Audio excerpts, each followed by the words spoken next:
It's Emily from WTA. This is the ergonomic high back office chair from Razzor, and this chair is the nicest thing I've done for my husband all year long.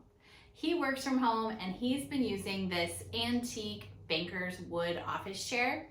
It had a nice look, but it was killing his back.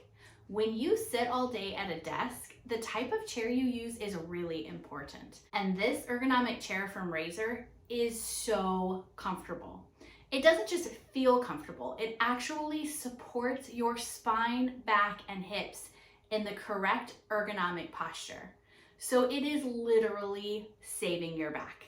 This chair has a unique adjustable backrest that can be raised with 3 different gears, so you can make it fit your body height and preference. It is a fully customized feel.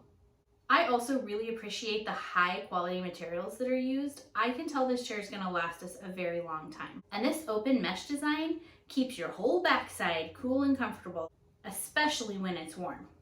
Everything on this chair adjusts, from the headrest, the backrest, the armrest, and it even tilts, making it super comfortable to recline and chill in as well. There's even a built-in hanger on the back, so you can hang your jacket on the back without it falling on the ground. How ingenious is that? This chair has helped his lower back pain so much, and he is so thankful for it. Getting him this chair has definitely earned me major brownie points. If you work from home, do not skimp on an uncomfortable office chair. You deserve the kind of support that this chair will give your back. And that's my point of view.